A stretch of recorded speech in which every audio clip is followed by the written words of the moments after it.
Thank you very much, Mr. William. My topic of speech today is space junk and its threat to satellites. I'm going to tell what is space junk, how it is created, and how it is going to pose risk to satellites, and some work on nanocomposites, which can be a potential to use in satellites to reduce the risk of this space junk.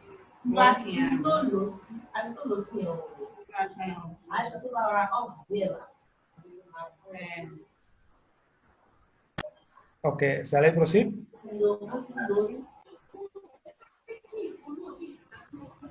Shall I proceed? I believe that someone is with the audio on, and I cannot hear so good you, Dr. Bubaki. You can't But I hear can me? see. Yes, I can hear. Okay, shall I proceed now? Yes. Okay. Let us just we know the satellites are artificial objects that is placed by mankind around the earth. You see here, this is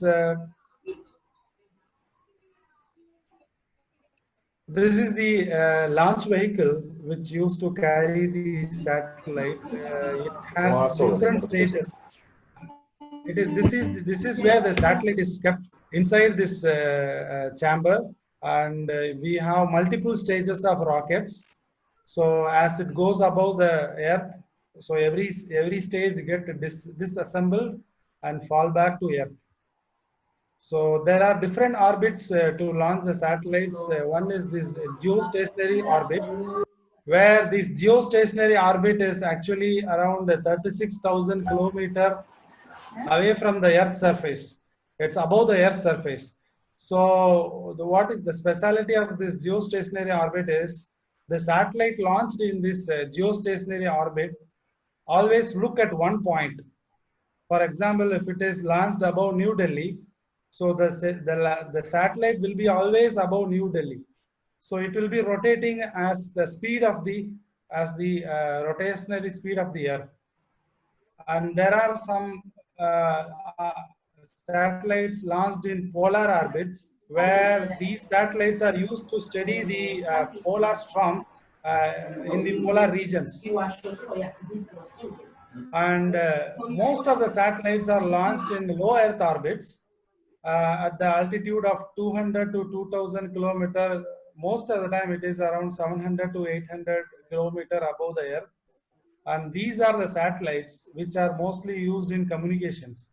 And these satellites travel faster than Earth.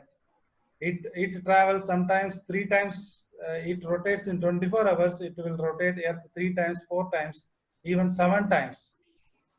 These low Earth orbits, most of the 80% of the satellites launched until now are launched in these low Earth orbits, and these are actually communications satellites, because these communication satellites must be near the Earth. If you launch it in geosynchronous orbit, which is around 36 kilometer above altitude, then the signal going to the signal from the Earth going to the satellite and coming back will take a lot of time. So in order to reduce the time taken for the signal to go to the satellite and come back to Earth, we need to launch the communication satellites in low Earth orbit, which is in the altitude of 200 to 2000 kilometers. Let us see the satellite internal structure. Uh, this is the internal structure of the satellite, where the subsystems, there are a lot of subsystems, electronic systems, camera, transmitter, receiver, and a lot of electronics parts which are placed in different decks. This is the bottom deck, top deck, and middle decks. And after the simulation of the internal subsystems, with the internal structure and the subsystems looks like this. And after all the subsystems are placed in the satellite, internal structure of the satellite, then it is covered with the honeycomb panel. These are actually honeycomb panel which are lightweight and has a lot of rigidity in it. and these are the solar panels. And this is the exploded view of the satellite. These are solar panels, and these are the honeycomb panels on all 6 sides, and subsystems are inside. And these honeycomb sandwich panels are made of different layers. This is the center layer is called the core or honeycomb core. There is a phase sheet above, and bottom there is a phase sheet. All these 3 layers are glued or bonded by this film adhesive. After bonding, it looks like this. The advantage of this sandwich composites are it has very high thickness as well as low weight, very less low in weight and very high in stiffness. Also, it has very high, n-am înțeles de unde. Se pregătește al negru. rigidity. Ateleche Abdulirah. There are three types of impact events. Before we go to the actual risk of the space junk to the satellite, we need to understand 3 different impact events. These impact events are classified into 3. One is the low velocity impact, where the impactor or the projectile travel up to 50 meters per second. And the second type of impact event is the ballistic impact or high velocity impact, where the projectile or the impactor travels with the velocity of 300 to 600 meters per second. This ballistic impact is nothing but when we fire a bullet from a gun, it goes and hit the person with this velocity, approximately 500 to 600 velocity. So that kind of impact is ballistic impact. If you drop our mobile phone from our hand, so it goes and hits the earth at the velocity of 10 meters, approximately 5 to 10 meters per second. So that is the low velocity impact. Hypervelocity impact means the projectile or the impactor travels at the velocity of 5 to 20 kilometers per second. 20 kilometers per second. So this is the velocity where the space junk is traveling in the space.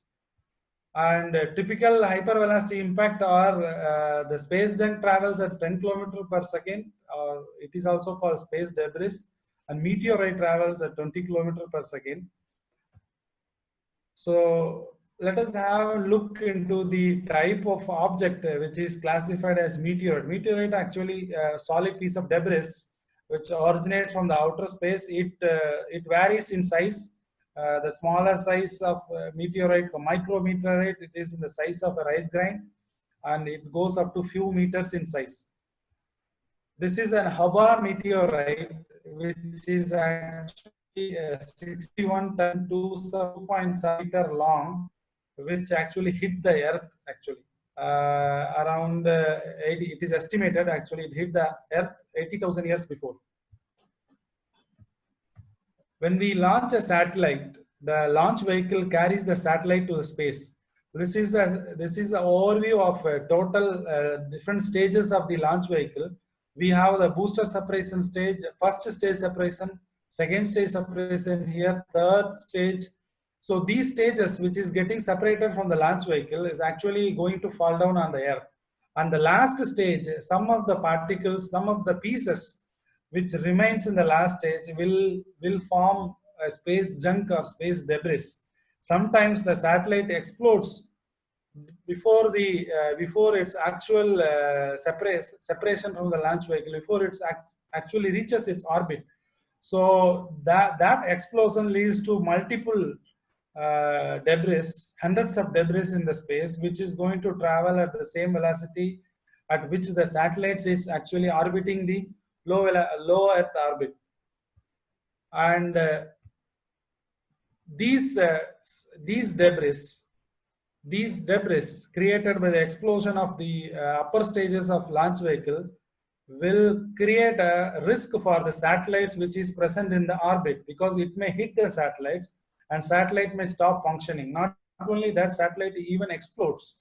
Most of the time the satellite explodes, creating hundreds of new objects in the space, which is actually a space junk or the debris, which is going to travel at the same speed as the satellite, So it is going to travel at the hypervelocity speed, and it is going to create a risk for other satellites which is near its orbit.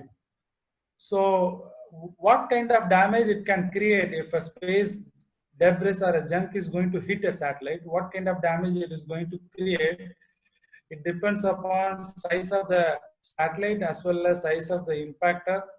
There are three scenarios in it. Scenario number one is if the satellite wall is thin and the impactor is a tiny object, it will just create small holes, micro holes in the solar panels, and sometimes it cuts the cables of the subsystem. So it will pierce into the satellite. Sometimes it will go, it will perforate and exit the satellite on the other side.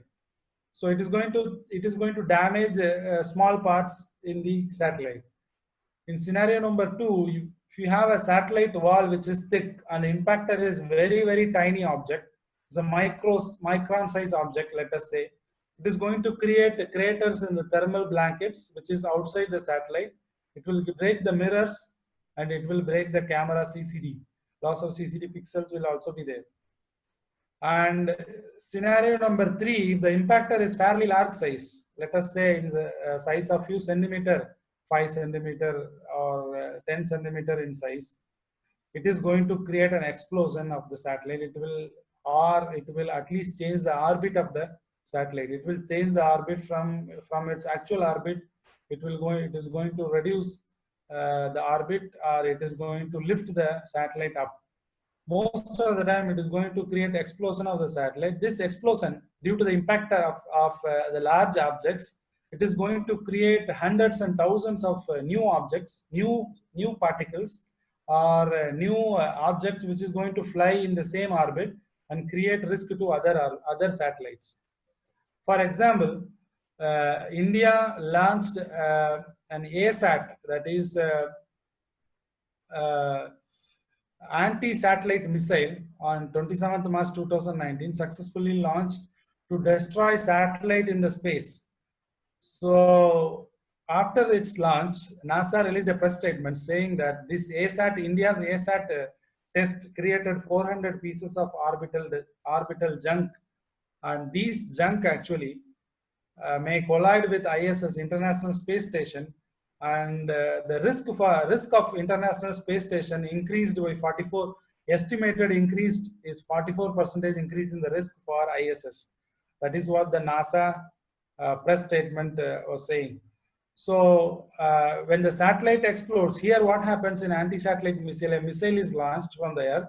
It will go and reach the low Earth orbit and hits the satellite, and the satellite get explode and creates thousands of new junk pieces in the space. And the International Space Station is also in the low Earth orbit.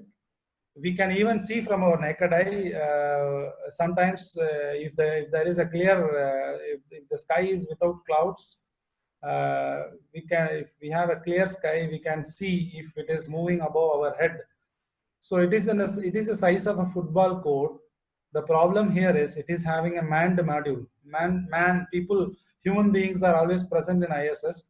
So those module where human beings are present and doing experiments, they are under pressurized chamber, because the outer space, there is no much pressure. It is almost vacuum outside, but we need a pressure for a human being to survive. So there is a pressure chamber for the human beings living inside ISS. So if any orbit or a space debris, space junk goes and hits, and even if it is a tiny object, it may puncture or create a hole in this manned module. What will happen is immediately it may explode. At least it will lead to loss of pressure in this manned module, and we can understand how much risk it is. Research happens in high velocity impact, where the orbital junk or debris goes and hits the target plate. Two types of research happens. One is modeling, and other one is modeling and numerical simulations. The other one is experimental research. Modeling is done using LS-DYNA and ANSYS AutoDyn, where we can see here when the projectile comes and hits a target plate at the velocity of hypervelocity impact, it creates thousands of microparticle debris, which is actually called as debris cloud. So thousands of particles gets created because of the high energy of impact, and it starts flying in this direction of the movement of the projectile. Experimental research of high velocity impact is done using light gas gun. This is the schematic presentation of a light gas gun. We have a firing solenoid here, and it is fired here. The experiment is started by firing this solenoid. So yeah, a target, an object comes and hits this diaphragm here. This is enlarged shown here. This is a diaphragm here. This is a pressurized chamber. So when the diaphragm is hit, this chamber is getting pressurized, and there is this chamber get constricted here due to the pressure increase. Because of this constriction, the pressure will get. The velocity of the air coming out of this vent hole is very high, and this creates hypervelocity impact. This is the object, projectile is kept here, and this due to this exit gas with very high velocity, it goes and sends this projectile at high velocity impact, which is around approximately 6 kilometers per second, and it passes through the tube, and the target plate is kept here, which is monitored using ultra high speed camera. So the target plate is hit by this high velocity impact projectile coming out of this, and this is how the experiment is done, and this plate is studied with the high speed camera. So let us take an example of a simple 15-gram object propelled at hypervelocity impact around 6.7 kilometers per second.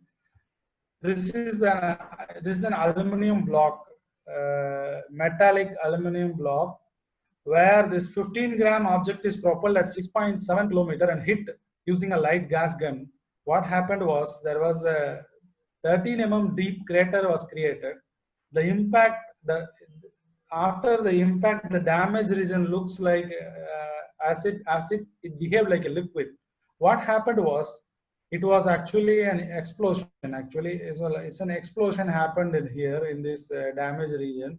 When we project 15 gram of a particle or an object at 6.7 kilometers per second, the kinetic energy it generates is 319 kilojoule, and it is roughly equal to 100 grams of TNT.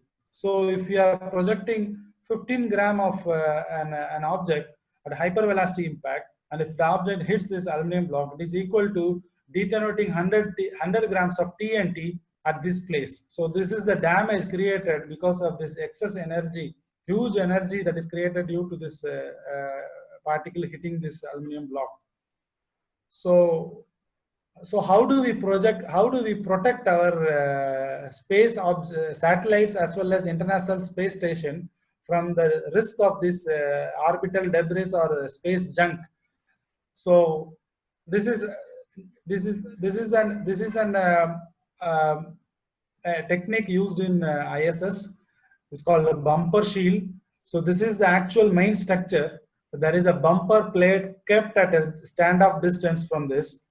So when the projectile comes and hits here, that is when a space debris or a junk comes and hits here, it hits the bumper plate.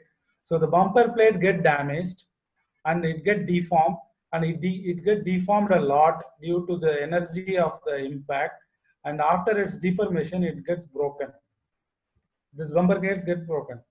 And also due to the process, it breaks the object that hits the bumper plate also. This object projectile will also break into pieces. So these broken pieces comes and hit this main structure at a low velocity, very significantly lower velocity. So this is where the main structure of main wall of the ISS is there. So ISS will get hit by multiple objects, smaller objects, and with the very low velocity, not at hypervelocity impact. So this is the actual shield. There are actually 3 plates here. 3 plates at a distance. This is used as, this is called Whipple shield, used in a NASA probe. And the configuration looks like this. This is a bumper plate 1, bumper plate 2, bumper plate 3, bumper plate 4, and rear wall. So we can have a different configuration. We can have a thicker bumper plate, we can have a thinner rear wall, we can have a thinner bumper plate, thicker rear wall, we can have multiple bumper plate, 3, 4 different configurations of this arrangement of the using the geometry thickness as well as the distance between the plates can also be changed to change the configuration of this shield. So in ISS itself, there are more than 100 different configurations used to protect where there are human beings who stay in the manned module. The configuration, there are more number of plates used, and where we don't, where the risk is less, there yes, smaller, lighter configuration is used in ISS. There are more than 100 configurations of this shield, bumper shield, used in ISS. So if we experiments were done by in Rice University by Suman et al. Using aluminum projectile, 0.238 centimeter, very small aluminum projectile traveling at hypervelocity impact. This is the bumper plate. It hits, the projectile hits the bumper plate, creates a debris cloud, and thousands of smaller objects, that is the bumper plate as well as the projectile gets broken into thousands of smaller objects, and it starts flying as a cloud. This cloud goes and hits the composite laminate, and there is a witness plate, rear wall here is also there. When nanocomposites were used as rear wall, this is the picture of the damage from the rear side of the composites after the hypervelocity impact, and this is the neat composite. This is the picture of nanocomposite, this is the picture of neat composites, and this is just an aluminum sheet instead of composite.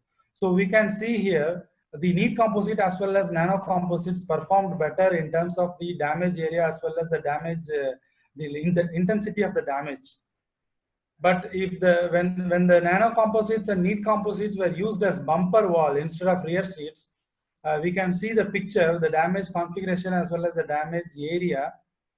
We can see it doesn't perform better as bumper wall.